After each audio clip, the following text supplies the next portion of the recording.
요즘 프랑스 축구계 최고 화제인 덴벨레의 부활. 그런데 이강인이 앞으로 함께 상승세를 탈 가능성이 충분하다.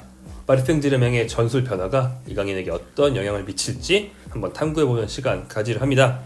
자, 한국 시간 2일 새벽에 스타드 브레스트 원정에서 파리 생제르맹이 5대2 대승을 거뒀습니다. 이번 경기 굉장히 의미가 컸던 게 리그에서야 원래 무패로 선두를 달리고 있는 파리 생제르맹이라서 누굴 만나든 이기는 게 이상하지 않죠. 그런데 특히 브레스트는 다가오는 챔피언스 리그 토너먼트행 플레이오프 상대입니다. 플레이오프에서 이겨야만 16강 갈 수 있는데 그런 팀을 상대로 리그에서 먼저 만나서 대승을 거뒀다. 굉장히 기분이 좋죠. 2배로 행복한 승리라고 할 수 있겠습니다. 이번 경기는 5대2로 이기는 와중에 덴벨레 헤트트릭이 있었고요. 그 헤트트릭을 완성하는 마지막 세 번째 득점을 이강인이 어시스트하면서 이강인은 1도움을 기록했습니다. 두 선수의 동반 상승세가 왜 있는지 한번 보겠습니다. 자, 먼저 파리 생제르맹은 겨울 이적 시장에서 콜로무아니 등 2명을 내보내고 후비차, 크바라치엘리아를 영입했습니다. 후비차는 많이들 익숙하실 나폴리에서 김민재와 함께 세리에 우승을 이뤘던 그 선수죠. 후비차는 왼쪽 윙어입니다. 그리고 이제 사실은 나쁜 선수는 아닌데 엘리케 감독이 너 안 써 이러면서 내보내버린 콜로무아니는 정통 스트라이커에 가까운 최전방 자원이고요. 그러니까 최전방을 내보내고 왼쪽 윙어를 샀어요. 그러면서 최전방의 구도를 새로 정립할 필요가 굉장히 커졌습니다. 파리 생제르맹이 최전방 공격수가 이제 하무스 1명 남았는데 다른 스트라이커를 안 살 생각이란 말이죠. 윙어만 샀으니까 윙어가 지금 굉장히 많은데 그중에 누군가는 최전방으로 보내서 가짜 9번처럼 써야만 팀의 밸런스가 맞는 겁니다. 이에 따라서 화제를 모으는 게 덴벨레의 최전방 기용입니다. 사실 이 덴벨레 최전방 기용은 앞서서 좀 힌트가 있었습니다. 맨체스터 시티 상대로 펩 과르디올라가 나 엘리케 전술에 당했다라고 말해서 우리가 또 많이 기억하고 있는 그날 있죠. 이강인 선수가 선발 가짜 9번으로서 상대 힘을 빼놓는 역할을 하고 그 다음에 이강인이 빠지고 교체대에 들어온 덴벨레가 그 힘이 빠진 상대 선수들 사이로 막 파고들면서 득점을 했죠. 그렇게 맨시티를 꺾은 바가 있죠. 그래서 이제 그때부터 덴벨레 선수를 최전방에 정말 꾸준히 기용해야겠다라는 생각을 엘리케가 굳힌 것 같아요. 그래서 최근 6경기 연속골을 득점하고 있습니다. 그리고 심지어는 2경기 연속 해트트릭이에요.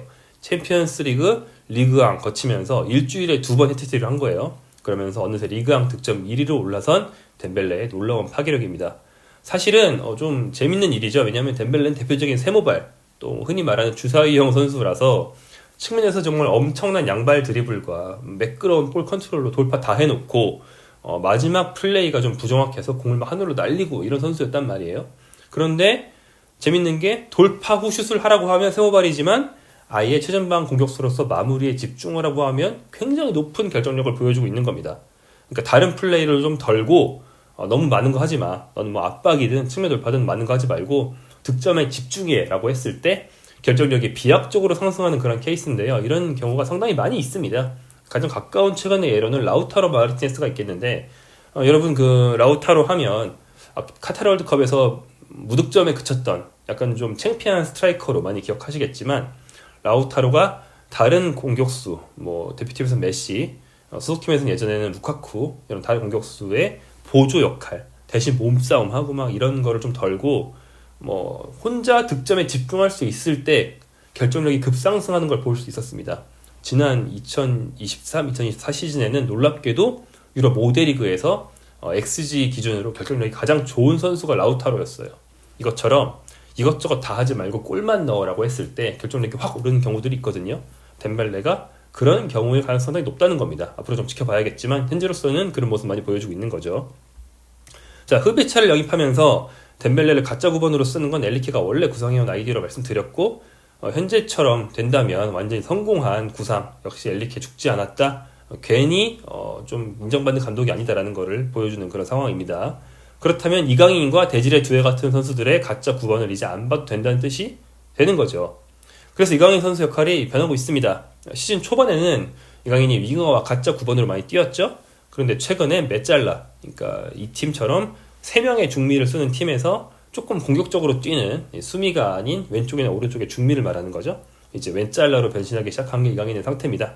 원래 이강인에게 가장 이상적인 포지션으로 거론됐던 게 바로 이 메짤라죠. 왜냐면 이강인이 왼발잡이 굉장히 뛰어난 플레이메이커인데 되게 예전 축구처럼 진짜 예전 선수 레코바 아니면 뭐 오른발잡이긴 하지만 후이 코스타 이런 선수들처럼 정통 공격형 미드필더 플레이메이커로 뛰기에는 요즘 축구 전술이 다 바뀌었잖아요. 그게 없단 말이에요. 그래서 현재 축구에 많이 적응한 플레이메이커가 뭐 다비드 실바 아니면 뭐 미국까지 겸하는 베실바 이런 선수들이 거론되는데 그들의 위치가 바로 메잘라다 보니까 결국엔 이강인도 궁극적으로는 메잘라가 되어야 하지 않느냐라는 얘기가 진짜 10대 때부터 있었어요. 그런데 최근에 뭐 측면에서 많이 뛰다가 마침내 메잘라로 들어가는 그런 모습을 보여주고 있습니다. 자, 앞서 랭스 상대로 왼쪽 메잘라로 뛰었었고 이번엔 오른쪽 메잘라로 뛰었습니다. 그리고 이 위치에서 상당히 괜찮은 경기력을 보여주게 됩니다. 이번 경기 스탯으로 보는 이강인 활약상인데요. 보면 파리 생제르맹 미드필더 중에서 유일하게 풀타임 아닌 81분을 소화하고 교체 아웃됐음에도 불구하고 눈에 띄는 스탯이 두 개 있습니다. 먼저 공격적으로 보면 이겁니다. 공격 지역으로 넣은 패스가 이 경기 1위였습니다. 18개였는데요. 18개 상당히 많은 겁니다. 들어가진 않았지만 경기 초반부터 많은 전진 패스를 통해서 득점 기회를 창출하는 걸 볼 수 있었는데요. 대표적인 게 경기 초반에 이강인이 오른쪽 측면으로 빠지면서 특유의 굉장히 멋진 볼키핑 후에 앞으로 패스를 찔러주죠. 이게 측면을 거쳐서 중앙으로 가고 덴벨레가 슛을 했는데 아마 골키퍼한테 막혔을 겁니다.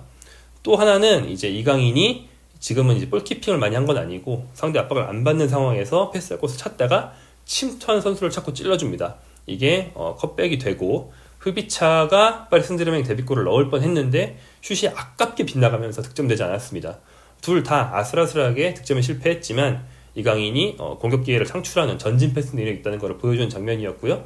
이런 장면들 제외하고도 이제 총 합쳐서 18개의 상대팀 진영, 즉 파이널 서드로 투입하는 패스를 해냈다는 거. 역시 이강인이 팀 내의 다른 미드필더들과 차별화되는 굉장히 좋은 패스 능력을 갖고 있다는 것을 알려주는 지표입니다. 또 이강인 환상적인 어시스트가 있었죠. 이 어시스트는 메잘라의 어떤 덕목 중에 하나인 직접 공격으로 침투하는 모습을 통해서 나왔습니다. 4-3-3 포메이션이 잘 작동하는 팀은 보통 그 왼쪽 오른쪽에 삼각 체인이 있습니다. 이날 이 팀의 오른쪽 삼각 체인은 라이트백이 하키미, 오른쪽 메잘라가 이강인, 그리고 오른쪽 윙어인데 오른쪽 윙어는 교체를 통해서 이 득점 상황에서는 두회로 바뀌어 있었죠. 그래서 하키미가 두회한테 주고 그리고 두회가 다시 이강인한테 줄 수 있게 이강인이 침투를 잘했습니다. 이강인이 그 침투하면서 패스를 받고 나서 멋진 퍼스트 터치와 짧은 볼키핑 이후에 대각선으로 스루 패스를 주죠.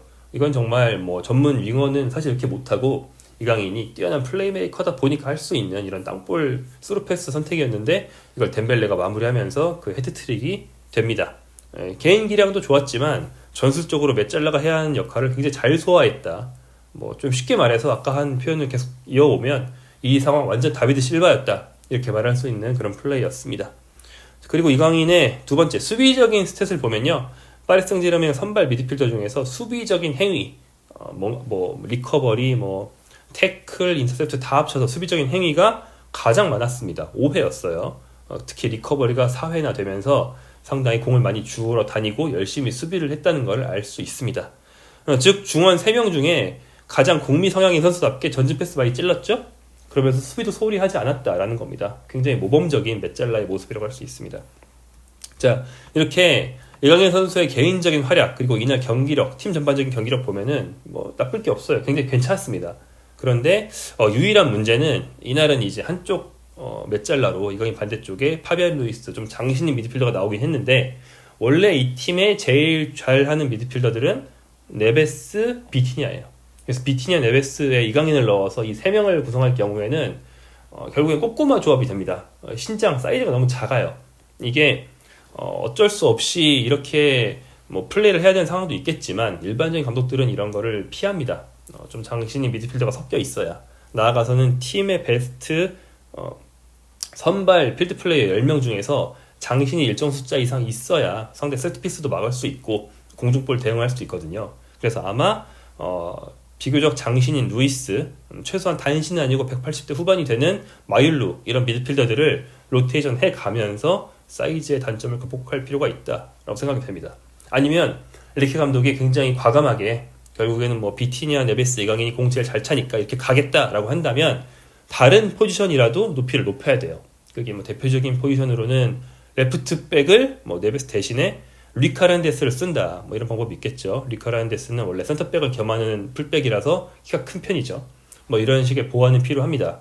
하지만 뭐 엘리케가 그런 보안 카드도 만질거릴 가치가 충분할 정도로 이강인은 이날 플레이가 개인적으로도 괜찮았고 팀 전체를 살릴 수 있는 그런 가능성을 많이 보여줬습니다.